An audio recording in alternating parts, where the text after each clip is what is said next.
ইহুদিদের পরিকল্পনা কতটা দীর্ঘমেয়াদী এবং সুপরিকল্পিত, এইটা আজকে কিছু বিষয় বিশ্লেষণ করলে আপনারা সহজেই বুঝতে পারবেন। এই যে ইরান, ইসরায়েল এবং আমেরিকার মধ্যে যুদ্ধ চলতে আছে, ইসরায়েল ইরানের উপরে হামলা করতে আছে, আবার ইরান পাল্টা হামলা করতে আছে, এবং অপরদিকে আমেরিকা ইসরায়েলের পক্ষ হয়ে যুদ্ধ করতে আছে। এই যুদ্ধের পেছনে বিশাল বড় একটা মাস্টার মাইন্ড আছে এবং বিশাল অনেক দীর্ঘমেয়াদী একটা পরিকল্পনা আছে। ইসরায়েল খুব ভালো করেই জানে, যদি আমরা ইরানের সাথে যুদ্ধে জড়াই, ইরানের সাথে আমরা যুদ্ধ ঘোষণা করি, তাহলে মুসলিম দেশ হিসাবে ইরানকে মিডল ইস্টের সকল দেশগুলা সাপোর্ট করতে পারে।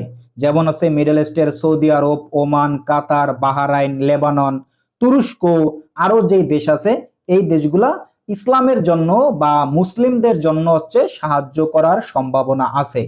এই জন্য এই ইসরায়েল দীর্ঘ দিন ধরে পরিকল্পনা করতে আছে কি করা যায়, কি করে মিডল ইস্টের সকল দেশগুলা আমাদের পক্ষে আনা যায়, আমাদের দাসত্ব বা গোলামির পথ তাদেরকে ধরিয়ে দেওয়া যায়। এই জন্য তারা কি করলো, সকল মিডল ইস্টের দেশগুলাতে তার আমেরিকান মিলিটারি বেস ক্যাম্প তৈরি করছে, যাতে এই দেশগুলো আর চোখে চোখ রাইখা কথা না বলতে পারে, এদের শক্তি অর্ধেকটা কমিয়ে আনা যায় এবং আমেরিকার যে দাসত্ব, যে গোলামি পশ্চিমাদের, এইটা তাদেরকে ধরিয়ে দেওয়া যায়। এইটা ইহুদিরা দীর্ঘদিন ধরে, দীর্ঘ বছরের পর বছর পরিকল্পনার ফল। এরপর আর কারা সাহায্য করতে পারে, ইরানকে আর সাহায্য করতে পারে রাশিয়া।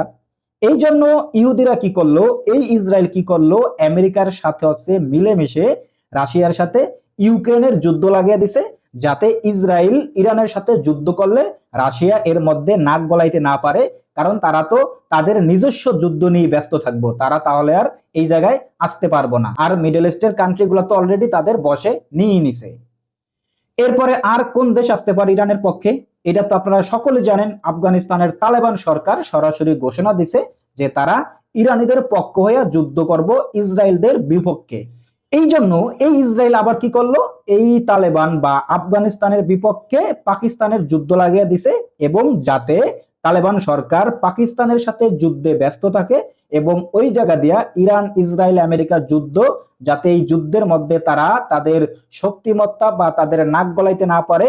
কারণ তারা, এই যে তালেবান সরকার, পাকিস্তানের সাথে যুদ্ধ নিয়ে ব্যস্ত, তারা কখন যে ইরানের পক্ষে দাঁড়াইবো বা কখন তারা ইসরায়েলের বিপক্ষে দাঁড়াইবো, এই সুযোগটা আর নাই।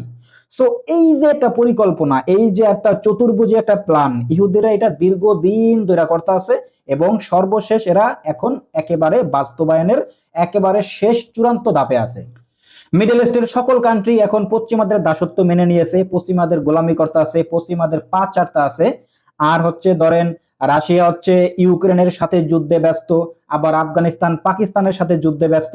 সো ইরানের পক্ষে যেই দেশগুলা দাঁড়ানোর কথা, ওই দেশগুলা এখন আর কেউ নাই। সো ইরান এখন সম্পূর্ণভাবে একা হয়ে গেছে। আর ইসরায়েল এই সুযোগটা নেই, আমেরিকার সাথে মিলে ইসরায়েল ইরানের বিপক্ষে যুদ্ধ করতে আছে দীর্ঘদিন ধরে এবং তাদের উপরে হামলা করতে আছে। ইরানও তাদের শক্তিমত্তা দিয়া, তাদের যে সর্বোচ্চ শক্তি আছে, তারা সেটা দিয়া পাল্টা জবাব দিতে আছে। বর্তমানে এইটি ইহুদি যারা আছে, যারা অমুসলিম, যারা ইসলামের জাত শত্রু, তারা এই পরিকল্পনায় আগাইতে আছে। আর আমাদের মুসলিম কান্ট্রিগুলা তাদের পরিকল্পনার মাত্র খেলনার পুতুল, এছাড়া আর কিছুই না। তাদের পুতুল হয়ে তারা তাদের সামনে নাচ গান করে।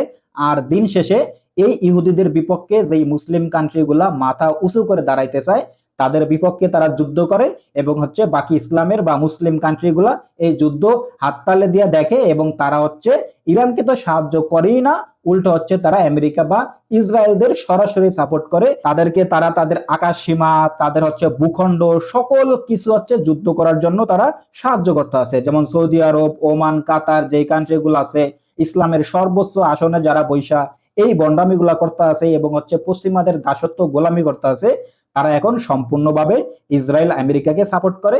আর একটা ইসলামিক কান্ট্রি ইরানকে তারা সাপোর্ট করে না, সামান্য আকীদার কারণে, সামান্য কিছু মত পার্থক্যের কারণে। সো এই ইহুদিদের প্ল্যান, এই ইহুদিদের সুপরিকল্পিত দীর্ঘদিনের প্ল্যান, যেটা তারা এখন বাস্তবায়নের চূড়ান্ত পর্যায়ে আছে। কমেন্ট বক্সে আপনাদের মতামত জানতে চাই।